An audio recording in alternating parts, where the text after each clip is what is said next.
¿Ha visto gente airada en el vecindario? Parece que por lo que vemos en los noticieros, en los vecindarios, en las carreteras, la ira va creciendo exponencialmente. La gente ya está como en el estado volcánico en erupción, ¿verdad? Está como en una llamita, listo para que le pongan un poquito de gasolina y explotan, ¿verdad?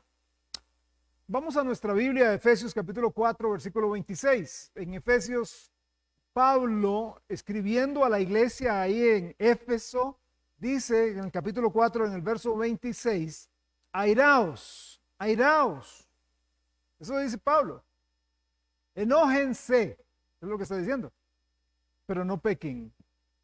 No se ponga el sol sobre vuestro enojo. Airaos, pero no pequéis, no se ponga el sol sobre vuestro enojo. No cierre su Biblia porque ahorita vamos a ver otro texto que está ahí muy cerca. Acá estamos viendo algo interesante. Estamos viendo un mandato, un comando. Pablo está diciendo, enójense, enójense, pero no pequen. Eso nos pone entonces a pensar, si la ira es mala, ¿verdad? Como a veces se dice, si la ira es mala, ¿por qué se nos ordena enojarnos? O sea, si la ira está mal, ¿por qué hay que enojarse? Bien, lea conmigo el versículo 31, siempre de Efesios 4, ahora el verso 31. Quítense. O sea, versículo 26, enójense. Versículo 31, quítense de ustedes toda amargura, enojo, ira, quítese la ira, la gritería, la maledicencia y toda malicia. Entonces, por un lado, enójense y por otro lado, desechen el enojo, desechen la ira. ¿Cómo es esto? ¿Cómo se puede manejar esta aparente contradicción? Porque es una aparente contradicción. ¿Cómo se puede manejar? La respuesta está en que al igual como algunas de las emociones de las que nosotros hemos estado hablando, a veces tenemos que entender que no todas esas emociones son malas. El temor, no todo el temor es malo.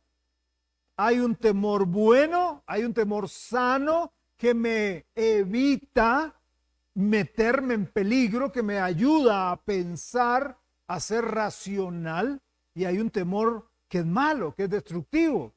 Estamos hablando también, hemos hablado sobre la preocupación. Está la preocupación que me lleva a mí a ocuparme. Uy, qué tirada, tengo una mala situación económica, ¿qué hago? Ok, hay que ocuparse, hay que orar y hay que ver otras formas en las cuales tal vez buscar ingresos adicionales. Pero está la preocupación que me roba la paz, que me roba el gozo, que me roba la tranquilidad, que me roba todo, ¿verdad? Entonces, hay algunas de esas emociones, lo mismo pasa con la ira, con el enojo. Hay un enojo bueno, hay un enojo santo, hay un enojo correcto y hay el enojo del cual se está diciendo que me lleva al pecado. Nuestro ejemplo es Jesús y ahora dentro de un ratito vamos a ver a Jesús porque Él es nuestro modelo para todo, hasta el modelo para seguir cómo Él reaccionó. Desafortunadamente a veces nos tomamos dentro de las iglesias los criterios de Dios y entonces empezamos a decir, es que el enojo es malo, es que el enojo es pecado. ¿A dónde dice? Si Pablo mismo está diciendo, enójense, y de repente alguien que piensa o que ha leído un poquito de la Biblia va a decir, pero Jesús se enojó. Jesús se enojó y se enojó fuerte. O sea, no fue que dijo, a ver chicos, a ver, guárdenme las mesitas y no, volcó las mesas.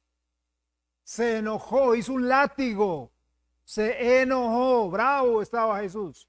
Entonces, si yo digo que el enojo es pecado y de repente veo a Jesús así, entonces hay una contradicción. Vamos a sentar unas bases primero.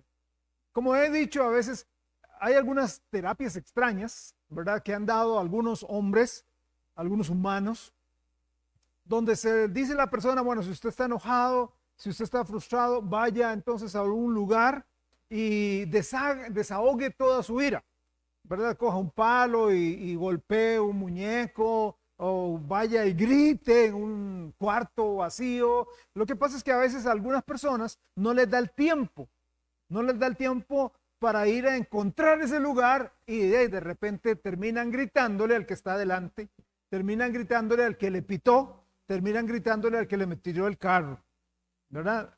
O al que le hizo algo que no le gustó. Yo quiero que leamos en la Biblia lo siguiente. Vamos a Gálatas del capítulo 5. Pablo aquí en Gálatas capítulo 5, versículos 19 al 21, está hablando de las obras de la carne. Está hablando de las obras que vienen de una persona carnal, de una persona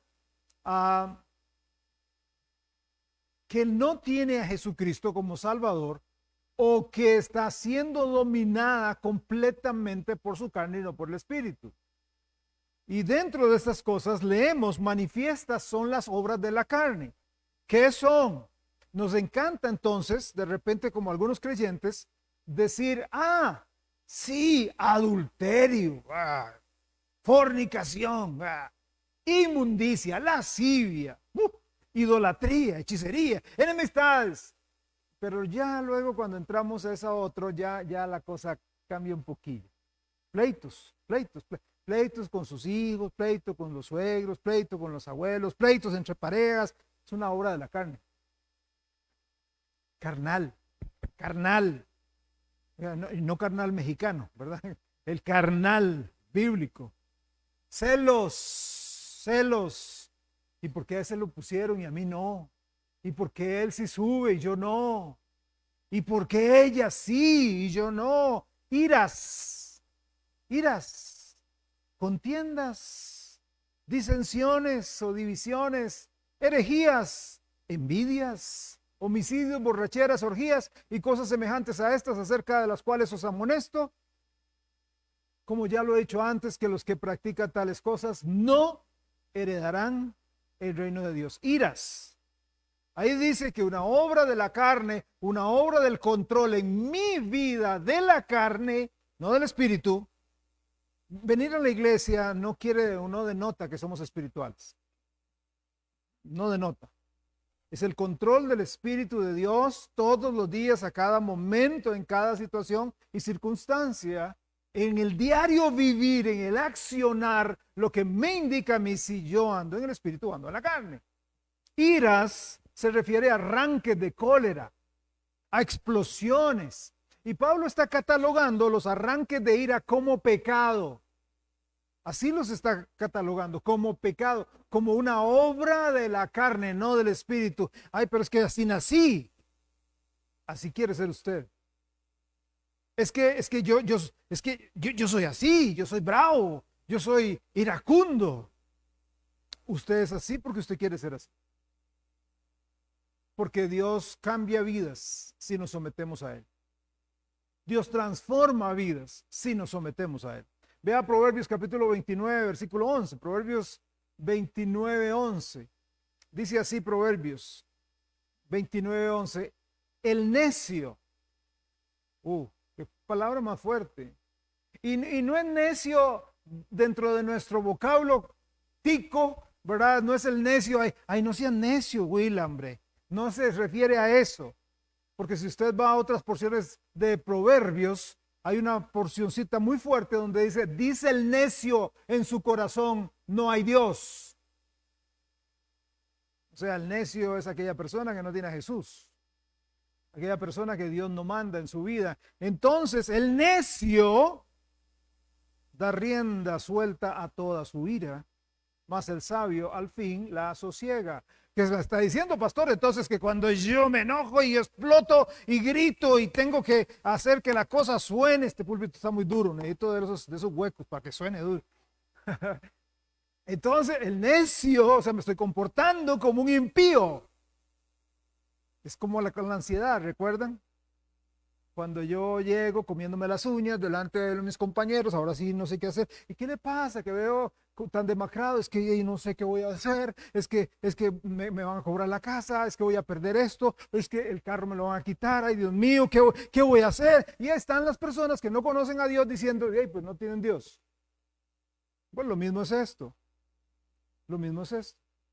Usted explota y la gente alrededor dice, wow, si eso es ser cristiano, yo me quedo así como estoy.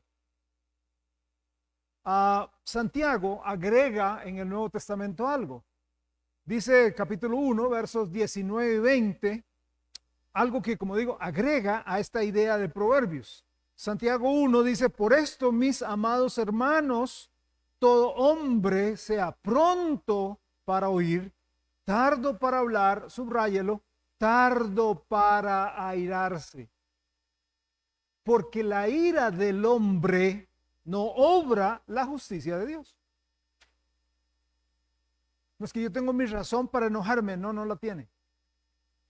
Aquí lo está diciendo, la ira del hombre no obra, salvo lo que vamos a mencionar más tarde.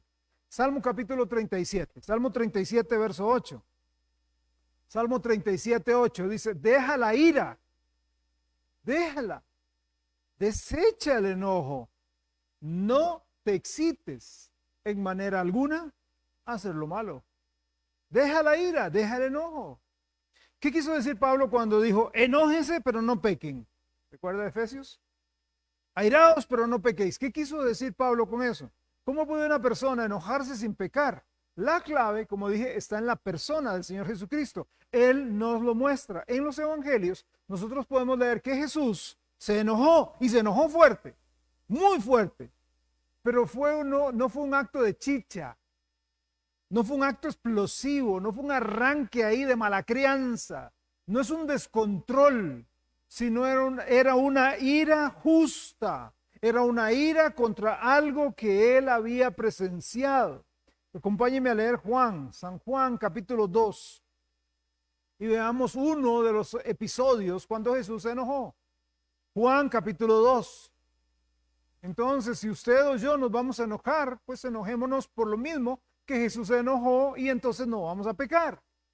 Juan capítulo 2, versículos 14 y 15. Juan 2, 14. Y halló en el templo a los que vendían bueyes, ovejas, palomas y a los cambistas allí sentados. Y haciendo un azote de cuerdas, echó fuera del templo a todos. O sea, repito, no fue que Jesús entró al templo, vio a todo lo que ahorita le voy a describir, se hizo un látigo y les dijo, a ver chiquillos, vamos saliendo, vamos todos en fila. No, Jesús levantó la voz. Jesús llegó, botó mesas al punto que dice que salieron las ovejas, salieron los bueyes, esparció las monedas de los cambistas. O sea, no fue que llegó y ahí tenía los puños de monedas y deme unas cuantas monedillas ahí. No, quite de aquí. Eso fue lo que hizo Jesús. Con el látigo en la mano. ¿Para qué? ¿Para qué con el látigo? Si alguien se venía, lo latigaba. Jesús, sí, sí. ¿Por qué? Y dice al final, volcó mesas. Volcó mesas. Y no exactamente como las nuestras para guardarlas y meterle las patas y doblarlas y meterlas ahí. No, no, no. No, no, no. Este pasaje presenta la realidad de un Cristo verdadero, de un Jesús verdadero, no del que nos pasan pintando, del que nos gusta y que por cierto ahorita en abril vamos a ver en las películas. Un Cristo débil, un Cristo con un carácter que da lástima, de verdad. Que por eso las iglesias, discúlpenme, pero es la pura realidad, por eso la mayoría de los hombres no se identifican con ese Cristo. Por eso las iglesias están llenas más de mujeres que de hombres. Esa es la realidad en la mayoría de iglesias. Véalo. Se llegue a las iglesias y vea la cantidad de mujeres. Porque es un Cristo que se identifica más con las mujeres que con los hombres. No es un Cristo varonil, no es un Cristo que es un líder, no es un Cristo que dice, este es el camino y voy a seguirlo. El Cristo verdadero, el Cristo de las Escrituras, sino es un pusilánime, un débil, el que nos presentan. Esto dista mucho de la realidad. Jesús se enojó por dos cosas, y se enojó fuerte por dos cosas. Primera, por lo que estaba sucediendo ahí. Primero por lo que estaba sucediendo. ¿Y qué estaba sucediendo? Recuerde que el templo era el lugar del centro de adoración donde ellos tenían el altar para hacer los sacrificios. La gente venía muchas veces de muy largo. Eran caminatas larguísimas y no iban a traer una oveja desde allá y mucho menos un buey o una cabra. No iban a traer un macho cabrío desde aquel lado. Era incómodo. Pero ¿qué es lo que Jesús presencia ahí? Presencia un acto de deshonestidad, un acto de extorsión. Presenta, en palabras sencillas y muy ticas, una sinvergüenzada. Una sinvergüenzada. Las personas que llegaban al templo, como digo, venían de largo. Entonces, muchas veces no traían, imagínense, si usted tenía la capacidad económica, usted traía una oveja, una cabra, un buey, etcétera. Pero si usted era pobre, tenía que traer una palomita o un pichón. Pero usted, imagínese usted pegarse una caminada, por ejemplo, qué sé yo, de aquí a Cartago, de aquí a Limón, y usted con una palomita ahí, ¿verdad? O en jaula. No, ellos lo que hacían era, cerca del templo, la gente vendía. Pero ¿qué hacían? Vendían más caro. Vendían mucho más caro, extorsionaban a la gente. Ah, usted viene a ofrecer su sacrificio a Dios. ¡Qué lindo! Sí, mire, esta cabrita o esta ovejita le cuesta y era muchísimo más caro. Pero hasta los sacerdotes y el sumo sacerdote era un corrupto. Eran corruptos al punto de que alguien tal vez llegaba, que vivía ahí cerca, tenía su ovejita tal y como la Biblia lo mencionaba en el libro de Éxodo y el libro de Levítico. Era una oveja sin mancha, no era coja, no era ciega, no tenía problemas, era un buen espécimen para sacrificar. Pero cuando llegaban los sacerdotes o el sumo sacerdote les decía, ay, no, fíjese que no, este no calza, no cabe. Mide un poquito más, mide un poquito menos. Yo la veo medio tontita esa oveja. No puede, esta no califica, pero fíjese que nosotros sí tenemos una aquí que califica. Y entonces le vamos a vender una muy buena ovejita a un muy buen precio. Y sabían que no, era extorsión. La gente que quería adorar a Dios tenía que pagar esos ridículos precios. Entonces esto de comerciar con la religión, que hoy día lo vemos a granel, no es nuevo. Viene desde los tiempos de Jesús y eso enojó a Jesús enormemente. ¿Y qué pasaba con los cambistas? Ahí habían mesas de cambio, ¿verdad? Lo que hace allá por los 90 había mucho aquí en Costa Rica, donde usted llegaba con dólares y por todo lado había gente, ¿verdad? No sé si a algunos le pasó que usted pasaba por Monumental allá en el centro y dólares, macho, dólares. Ahí estaban ahí vendiendo los dólares por todo lado. ¿Ok? Bueno, ellos lo que hacían era lo siguiente. No aceptamos monedas romanas. No aceptamos. Y la gente, ¿quién dominaba? ¿Quién era el imperio dominante? Roma. ¿Cuál era la moneda que circulaba? La romana. Entonces la gente compraba y vendía con moneda romana, pero en el templo solamente podía ser moneda judía. Ah, pero nosotros le cambiamos. ¿A cómo está el tipo de cambio?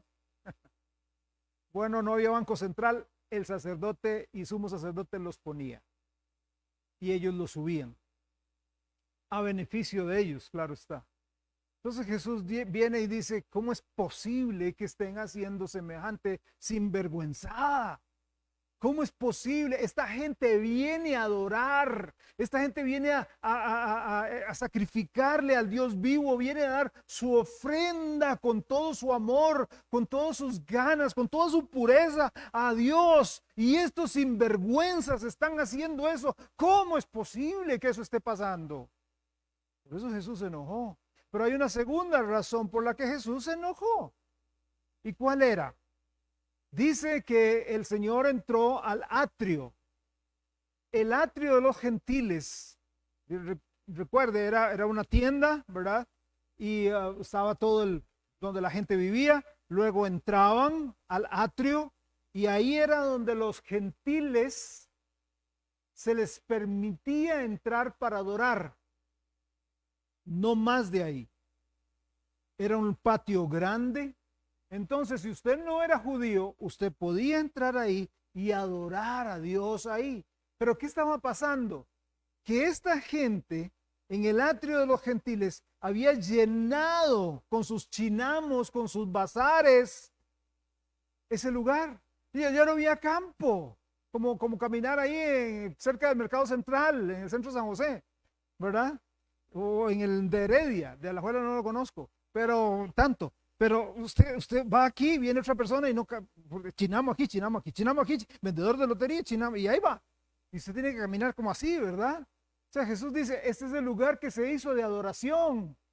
Y se ha hecho esto una cueva de ladrones.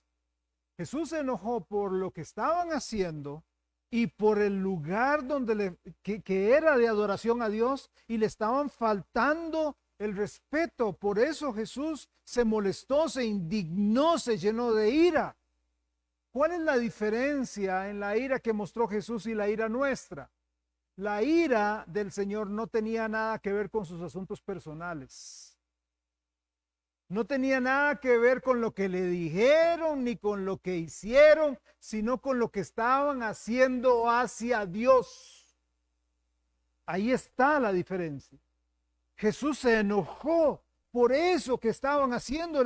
Su ira siempre se dirigió hacia la maldad, hacia la injusticia, hacia la falta de piedad, hacia el abuso que estaban cometiendo del pueblo que quería acercarse a Dios. Siempre hay gente, los comunistas lo llaman el proletariado, las masas, siempre la hay, siempre. Hay gente que dice, no, todos somos líderes. No, salga de esa idea. No todo el mundo es líder, no todo el mundo quiere serlo, pero no todos son líderes. Hay mucha masa, hay mucha gente que va a seguir los líderes. Por eso los líderes van a dar cuenta, vamos a dar cuenta mayormente, como dice Santiago, no se hagan muchos maestros unos de otros porque recibirán mayor condenación. Ay de aquel pastor, ay de aquel líder en una iglesia, ay de aquel presidente, rey o reina que esté ejerciendo mal, diputado, ministro, que esté manejando mal su cargo porque va a darle cuenta a Dios de la autoridad que Dios le dio. Porque dice Romanos 13 que esa autoridad fue dada por Dios para justicia, para guiar bien al pueblo. Si usted se enoja por algo que le han hecho, sea quien fuere, esa ira no es justa. Pero si se enoja por la injusticia, abuso de autoridad, manipulación a otros, esa sí es una ira justa.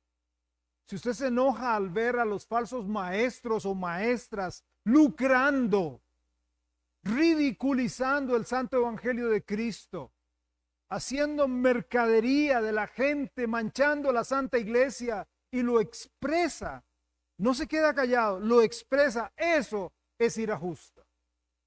Y dije lo expresa, porque hoy varios de los que se llaman cristianos en este asunto de los falsos maestros, así como en asuntos de lo moral, se quedan callados.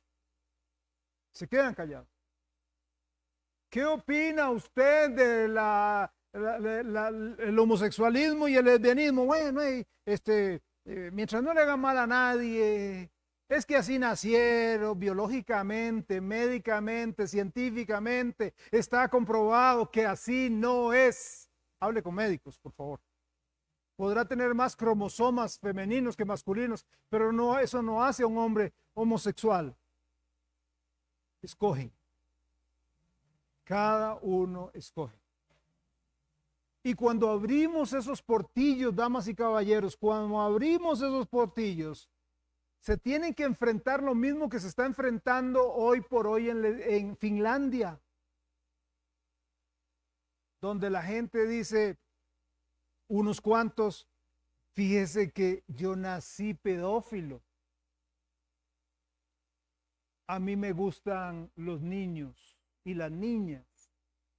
Yo nací así. Tengo más cromosomas pedofílicos.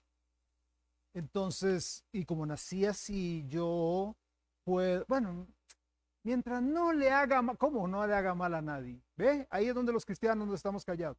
¿Qué es el problema hoy? El problema es que son unos pocos que gritan muy duro y hay un montón que se quedan callados. Se quedan callados. No, está mal. Está mal. Hoy día tenemos payasos en los púlpitos entreteniendo a la gente en lugar de darles de comer la palabra de Dios. Hoy día tenemos mercaderes comerciando con las almas de las personas para poder ellos vivir bien como ricos a expensas de la gente. Ven ignorantes de la Biblia que venden bendiciones usando unos cuantos versículos, muchos fuera de su contexto. Ven mercenarios que se venden al mejor postor, se van donde les calienta el sol y los cristianos no dicen nada. Es más, no los denuncian, los oyen y hasta comparten sus mensajes y los apoyan. Está mal, es pecado, es incorrecto. No, son sinvergüenzas. No, son ladrones. Están abusando de la gente. Y así hay que hacerlo, hay que decirlo. Ay, no, pero qué bárbaro el pastor, está como medio enojado, está pecando, pastor, está pecando. No, usted está pecando por quedarse callado. Y usted va a darle cuenta a Dios. Si usted ve a todos estos y a todas estas que viven muchísimo mejor que la mayoría de sus miembros, ¿cómo es esto? ¿Cómo es esto? Cuidado con los extremos, porque entonces la gente dice, ay, hey pastor, ¿usted no tiene carro? Sí, usted se está yendo a un extremo. ¿Cuánta gente no tiene carro aquí en Costa Rica? Por favor, no me venga con los habladas de 1960. ¿Okay? Hay que tener un balance. Pero yo no vivo mejor que ustedes. Yo no les saco la plata, yo no les hago una promesa. Yo no les digo, vamos a ver, siembren. No, yo no les digo eso. Yo no les digo. Yo les digo que dar es bíblico. Dar. Hay gente que anda buscando, pastor, viera el YouTube que me encontré, buenísimo. Ahí está el pastor fulano de tal diciendo que él no cree en el diezmo. Ve. O sea, ay, Dios. Lea la Biblia. Y oiga bien lo que ese pastor está diciendo. Óigalo bien. Y oiga varias prédicas de ese pastor. Yo lo hago. Y esa iglesota de 3,000, 4,000, ¿cómo se mantiene si no hay diezmos? O sea, ¿cómo se mantiene si no hay ofrendas? ¿Cómo pagan la luz? Y el agua. O sea, piensen, hermanos, por favor. Si él dice que él no cree en él, ¿y cómo se sostiene? ¿El gobierno les pasa? No. ¿Cómo hacen? Porque la gente ofrenda, porque la gente da. No estoy diciendo que algunos de ellos extorsionan a la gente. Hay gente que sí la extorsiona, vendiendo bendiciones y el pañuelo mágico con el que se secó Aarón el sudor y las gotas del río Jordán. Y sí, hay gente que hace esas barbaridades. Pero una mala posición doctrinal, no ande buscando malas posiciones doctrinales, váyase a la Biblia y obedezca lo que dice la Biblia. ¿Okay? Hay una segunda ocasión donde Jesús se enoja. Primero, por esta barbaridad que estaba pasando en el templo. ¡Qué barbaridad! Pero también se enoja por otra cosa. Marcos capítulo 3.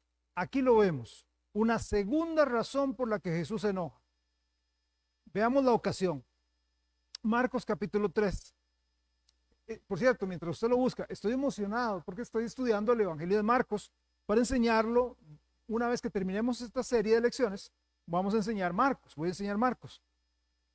Y de verdad, qué riqueza hay ahí de ese evangelio. Es ver a Cristo en acción. Si a usted le gusta la acción, a usted en Marcos lo va a ver así. Ahí no hay tanta ley y tanta palabra de sabbat y todo un montón de cosas como Mateo. No, es vamos. Ahí en el capítulo 3 leemos. Otra vez entró Jesús en la sinagoga. Y había allí un hombre que tenía seca una mano, o sea, su mano estaba paralizada. ¿Okay?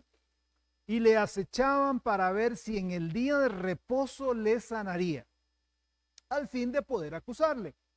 O sea, qué increíble, qué barbaridad. Alguien tenía una necesidad. No es, ay, ¿lo hará? ¿Lo hará Jesús? Uy, no es, vamos a ver si quiebra, vamos a ver si quiebra nuestra santa ley. Vamos a ver si en qué lo pescamos. Si era el sentir.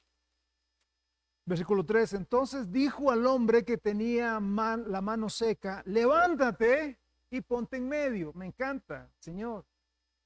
No le dice, ven acá, metas en este rincón, meta la mano aquí, y ya le salió a que nadie lo viera. No, venga, usted tiene la mano seca, venga aquí, póngase en el centro, vamos, aquí en el centro, estire la mano, Dios se la sano. Nuestra fe no es para estar escondida. La obra que Dios hace no es para que la tengamos calladita. Nadie sabe que yo soy cristiano, nadie sabe mi fe, nadie sabe. Soy el agente secreto cristiano. No. Jesús siempre quiere cosas públicas. ¿Ok? Publique que usted es cristiano.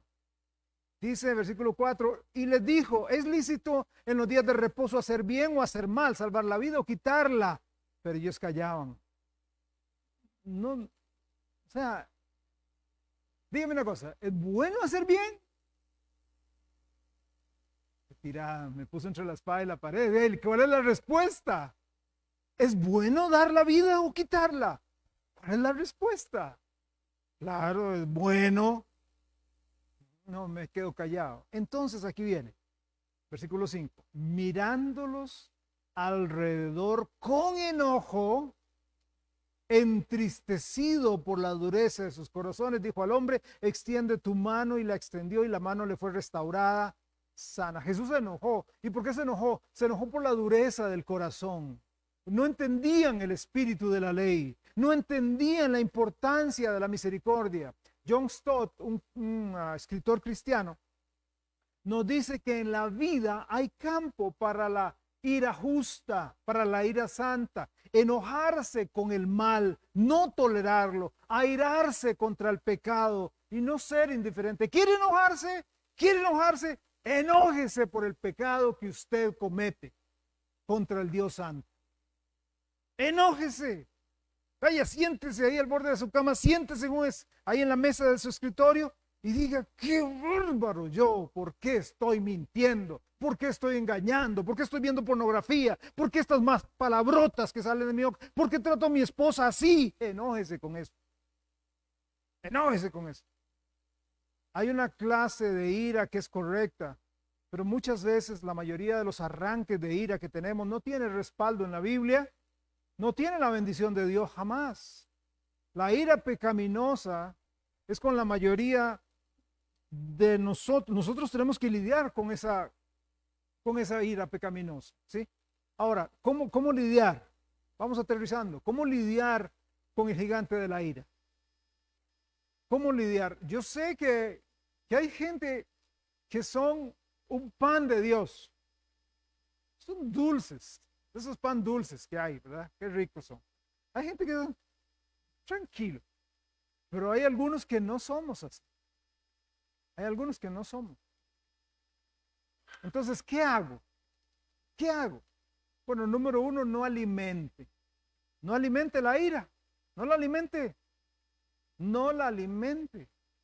Vea lo que dice Efesios 4:26. Airaos, pero no pequéis. Y luego dice, no se ponga el sol sobre vuestro enojo. No permanezca enojado por más de 24 horas. Si quiere una versión moderna. Porque si usted se enoja y no lo arregla rápido, adivine. Usted se va a la cama y ahí está. Lo que me hicieron, lo que me dijeron, esta persona, no lo aguanta. Y ahí está, ahí está, ahí está. No se vaya a la cama sin haber arreglado la situación que le propició el enojo. Especialmente, claro, si existe la oportunidad. Por ejemplo, si usted se enojó en casa con su esposo, con su esposa, con su papá, con su mamá, con sus hijos, arréglelo antes de que se vayan a la cama. Arréglelo. Porque en la cama van a estar tratando de dormir, tratando de conciliar el sueño, y va a estar ahí su carne diciendo qué barbaridad. qué barba, estos hijos malagradecidos, este papá atarantado esta mamá incomprensible. Y ahí estamos. Y el diablo va ganando lugar en nosotros. Un ejemplo de lo que no debemos hacer cuando con la ira es cuando preparamos mentalmente los discursos. Yo no sé si a usted le ha pasado, a mí sí. Yo les he confesado, soy demasiado pecador. Pero a mí me ha pasado. Yo tengo que hablar a veces con alguien, estoy molesto, la persona me hizo algo, y entonces yo llego y hago algo más o menos así. Cuando yo llegue, voy a buscarlo y le voy a decir, a veces lo llevo apuntado, y le voy a decir esto y esto. Y si me dice, le voy a contestar. Y si me sale con esto, ay, yo entonces, ¿cuántos se identifican con eso? No levanten la mano. Ya llevamos preparado el discurso, ya llevamos, si me vieran, ya le salgo por aquí, ¿por qué? Porque lo hemos acariciado. Ahí estamos preparados. Cuando alimentamos la ira, si usted la alimenta, desemboca en rencor. Y el rencor desemboca tarde o temprano en amargura. Más adelante, uno de los gigantes que vamos a tratar es ese, el gigante de la amargura. Segunda recomendación para lidiar con el gigante del enojo: no esté sacando su ira a otros. No esté sacando su ira a otros. Eso es cuando le contamos a otros lo enojado que estamos con ese jefe inconsistente, con ese jefe ay, que no soporto. Es que usted no sabe la clase de jefe que tengo. Y empezamos a verle, con ese esposo malagradecido, con esos hijos malcriados, con aquel compañero, aquella compañera puñal que tengo ahí en el trabajo, con ese compañero o compañera del colegio, de la universidad, que es un vagabundo que no hace nada. Cuando estamos sacando esas conversaciones, estamos fomentando y enriqueciendo. Y como dice ahí en la pantalla, cuando sacamos y ventilamos a otros nuestro enojo por lo que nos hicieron o dijeron, alimentamos la ira. Y una palabra muy tica, solitos, estamos carboneándonos. ¡Qué barbaridad! Y cristiano, y pastor. Cuando permitimos que la ira y los episodios que la fomentan sea el tema de nuestra conversación, lo que estamos haciendo es hundir las raíces del enojo y la amargura muy profundamente. Por eso cuesta mucho arrancarlos. No es lo mismo sacar una mala hierba cuando usted la ve que va creciendo y la tierra está mojadita. Entonces usted la saca, hasta toda la raíz viene, chiquitica. Pero sáquela después de un rato. Tiene una raíz tan grande que muchas veces lo que se hace simplemente es que se corta la planta, pero ahí quedó la raíz. Y adivinen lo que pasará en unas cuantas semanas. Volverá a salir. Tercer consejo, cuidado con estrechar lazos con los coléricos. Cuidado con estrechar lazos. Pastor, yo estoy casada con uno. Pastor, yo estoy casado con una. Bueno, voy a orar por usted. Voy a pedirle a Dios porque es difícil. Cuidado con estrechar lazos. Vea lo que dice Proverbios 22. Proverbios 22. No te entremetas con el iracundo, ni te acompañes con el hombre de enojos. ¿Y por qué no me tengo que meter, pastor, con esa persona e intimar con esa persona? No sea que aprendas sus maneras y tomes lazo para tu alma. Resulta que uno de los dos es tranquilo, pero el otro es volcánico o volcánica. Entonces, de repente, yo voy a empezar a asimilar la conducta de esa persona. La Biblia es clara, ¿cierto? La Biblia dice: el que anda con lobos a aullar aprende, ¿cierto? Amén. Más de uno, amén. La Biblia no dice eso. Pero sí la Biblia dice algo parecido en 1 Corintios 15. En 1 Corintios 15, 33 dice, no erréis, las malas conversaciones corrompen las buenas costumbres. Es difícil estar con una persona explosiva, colérica, porque usted no sabe cuándo va a explotar. Y vamos, queramos o no, algo de su mal carácter se va a pegar a nosotros. Cuarto consejo, no dé rienda suelta a su ira. No dé rienda suelta a su ira. Cuando la siente, no la dé. No dé rienda suelta a su ira. Vea lo que dice Proverbios 19:11. Proverbios 19:11. La cordura del hombre, subraye la palabra cordura. La cordura del hombre detiene su furor y su honra es pasar por alto la ofensa. Cuando se habla de cordura, nos estamos refiriendo al estado mental que se caracteriza por la prudencia, se caracteriza por la sensatez, por el buen juicio. Perdón. No es cuerdo reventar una puerta, sea del carro o de la casa. No es cuerdo arrancar haciendo que las llantas chillen. No es cuerdo golpear cualquier cosa que esté ahí. No es cuerdo levantarle la voz a alguien. No es cuerdo parar el carro y pelearme con aquel que está en el otro lado. La ira pecaminosa es un acto de berrinche. Para nada es algo que agrada a Dios. Y para nada manifiesta el control del Espíritu Santo en la vida. Proverbios 29:22. Proverbios 29:22. El hombre iracundo levanta contiendas.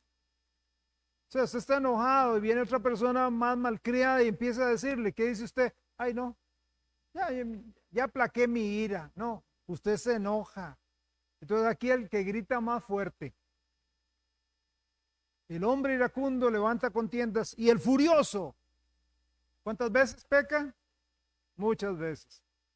La persona que no controla su temperamento muchas veces peca. Peca. ¿Qué hago con la ira? Sí, pastor, yo tengo ese problema. Yo soy enojón, soy enojona. Pierdo el control. ¿Qué hago?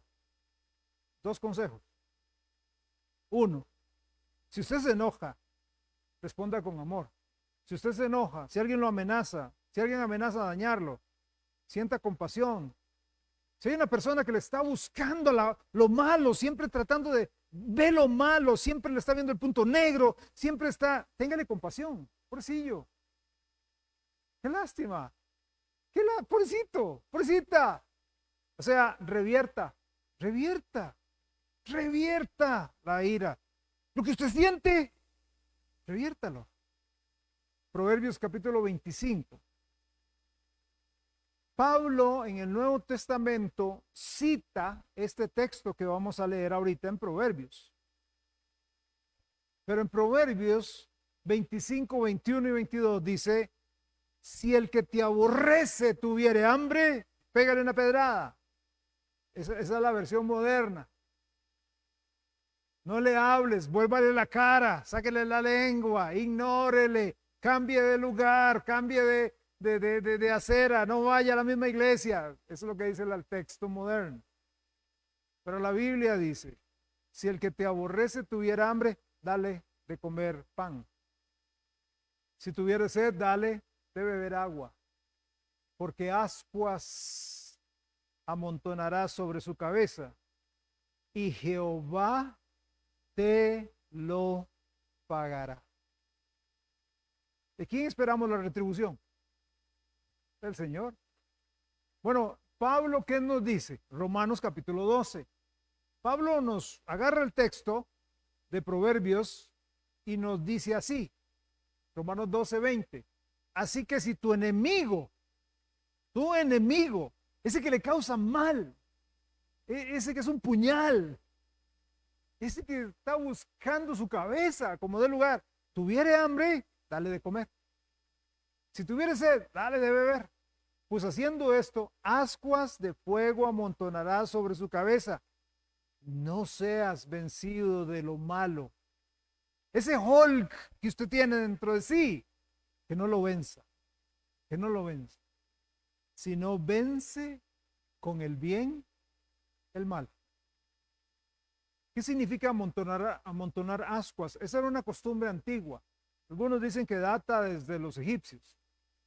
Cuando una persona hacía algo malo, algo reprochable, como un acto de contrición, un acto de arrepentimiento, un acto de vergüenza, tomaba carbones ardiendo, los ponía sobre un cuenco, sobre una cazuela, un tiesto, y esas brasas, no el fuego, ¿verdad? No llamas, sino esos carbones ardientes en esa cazuela, las ponía encima de su cabeza.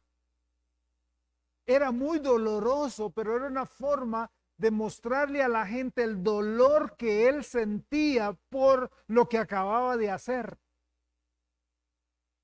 Pablo dice que cuando hacemos el bien a los que nos han hecho el mal, cuando vamos al que nos ha ofendido y le mostramos bondad, estamos poniendo esas ascuas de fuego sobre su cabeza. Y un día, ahora, nosotros siempre lo esperamos a la media hora. Me hizo mal este compañero ahí y yo le contesté bien y más bien le ayudé a hacer su trabajo. Vamos a ver. Ya viene a pedirme perdón y ya viene a decirme, no, pueden pasar años. Y yo lo he visto. Gente llegando con años y diciéndome, fíjese que a eso se refiere. Usted está devolviendo la bola en el terreno de él y el premio usted lo va a recibir de Dios, no de esa persona. Esas brasas ardientes que se amontonan en la cabeza podrían ser una referencia a la vergüenza que esa persona sentirá cuando su conciencia actúe en él. Pablo, y aquí quiero decir algo, Pablo no está instando a ignorar a los que nos hacen mal. Ignórelo. Vuelva a ver por otro lado, no, ignórelo. No está diciendo eso. No. Está diciendo que tenemos que tener un compromiso activo, positivo, generoso con los que nos perjudican. Me hago el loco. No, es buscarlo para hacerle el bien. Eso es lo que Pablo está diciendo. Y otra cosa que quiero decir aquí. Pablo no está diciendo que debemos permanecer en una situación en la que alguien me está dañando mi integridad física. Pablo no está diciendo eso.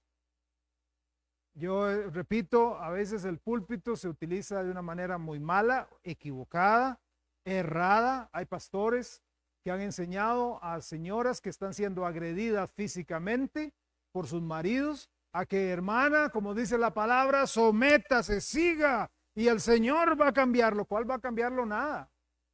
¿Sabe cómo va a cambiar él? Cuando usted va a la policía y lo denuncia. Porque Romanos 13 dice que la autoridad fue puesta por Dios para su defensa.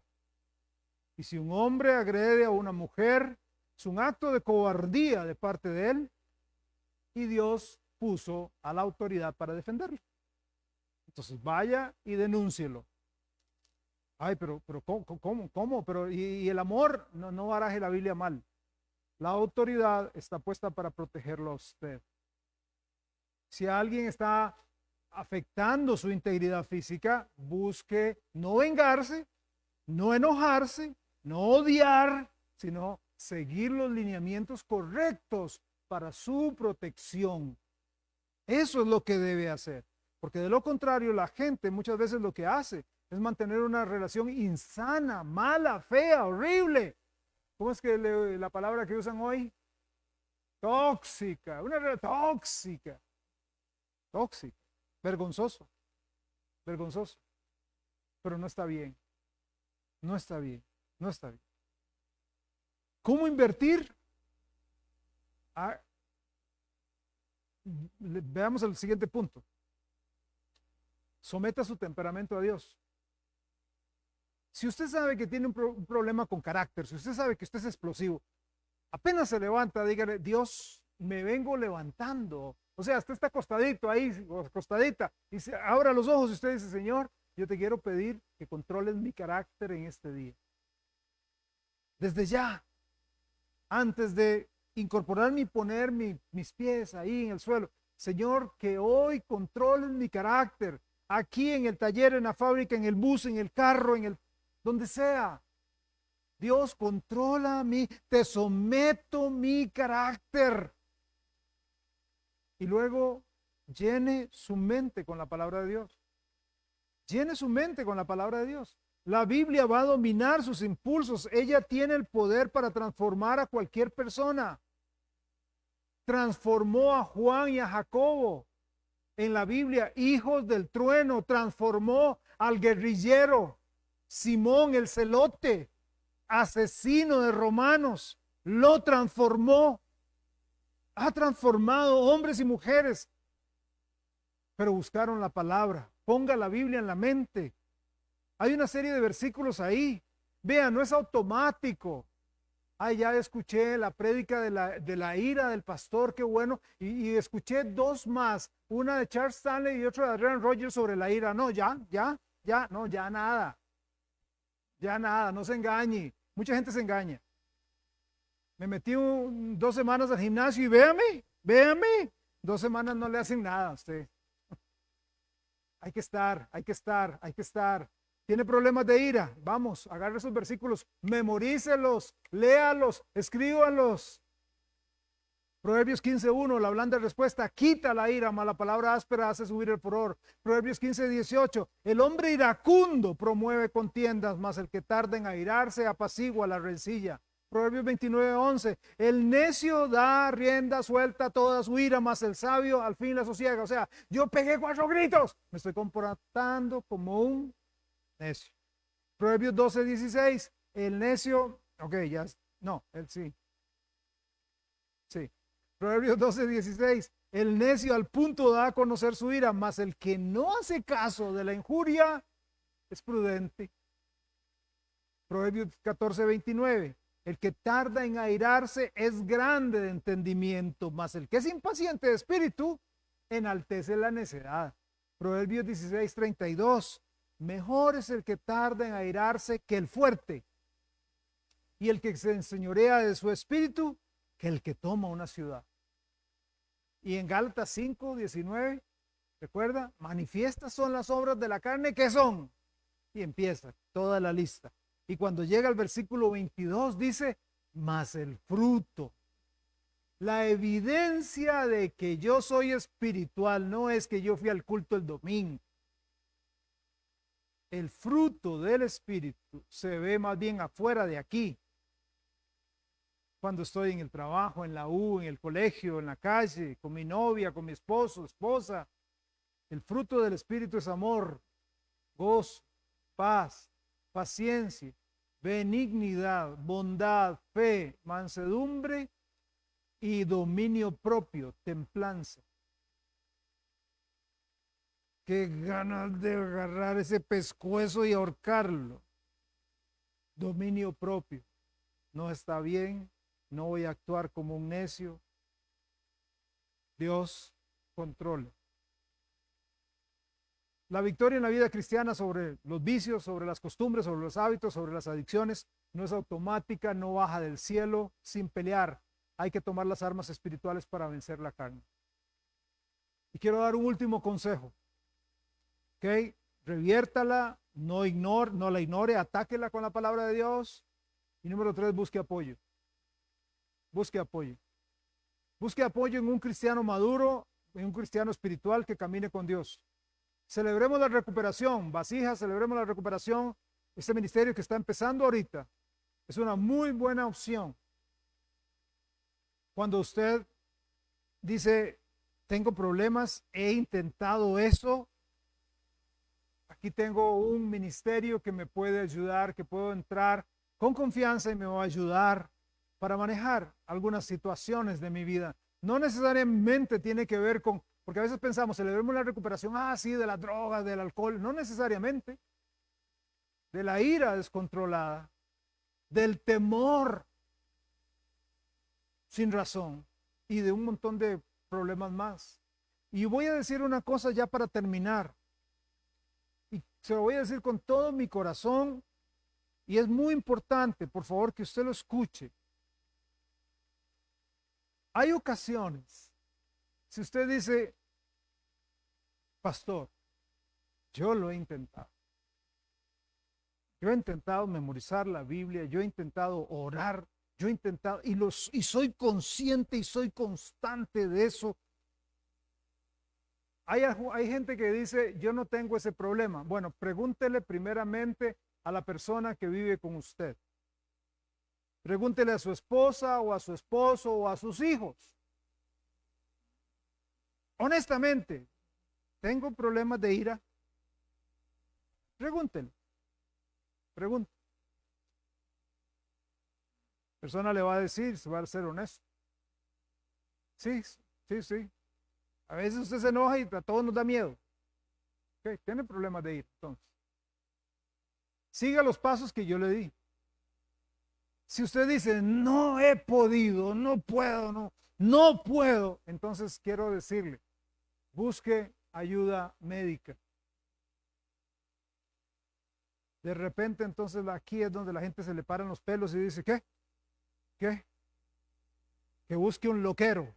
Vea cómo el mundo nos ha metido. No, es un médico. Un psiquiatra es un médico. Porque hay situaciones en el organismo que a veces no funcionan bien. ¿Sí? Hay situaciones, hay gente que hace mal, actúa mal, explota, reacciona y vive como si nada y la gente dice, ¿no vio lo que hice? ¿Qué hice? ¿Qué hice? Pero usted no vio todo lo que dijo y ¿qué hice? No es consciente de una realidad. Vive un mundo creado por él. Necesita ayuda psiquiátrica. Pero me está diciendo loco. Yo no estoy diciendo eso. Dios puso la ciencia médica para que la busquemos. ¿Por qué si tiene problemas de azúcar usted busca a un médico especialista en eso? ¿Por qué si se quebró y busca a alguien que tenga expertise en eso? Pero cuando son cuestiones de la mente, ya loco. No loco, no loco. No, tal vez usted ocupa guía, orientación y hasta medicación. Y eso no lo hace a usted menos cristiano. Yo no soy menos cristiano por tomarme las benditas pastillas del corazón que me tomo desde hace 2 años y medio, que me dio el infarto. Ay, pastor, usted es menos cristiano, qué barbaridad, confía en Dios. Sí, yo confié y Dios me salvó y usó médicos para salvarme. Porque si me hubiera quedado ahí, me hubiera muerto. Gracias a Dios por los médicos. Entonces, si usted tiene un problema, si usted no se da cuenta de su realidad, hey, busque un médico. Búsquelo. No hay nada de malo en eso. Usted no es menos cristiano. Usted no va a perder su dignidad cristiana por eso. Más bien, puede ganar más de lo que usted cree. Vamos a orar. Padre amado, gracias te damos en este momento por tus misericordias y bondades. Yo te quiero pedir que ahora nos ayudes, Dios, a asimilar. Es mucha materia, yo sé, pero hay mucha cosa aquí que tenemos que digerir poco a poco. Gracias, Señor, por la tecnología, porque podemos volver y sentarnos con calma, repasar este sermón, esta lección, apuntar los versículos, apuntar los puntos, analizar, llevarlo en oración.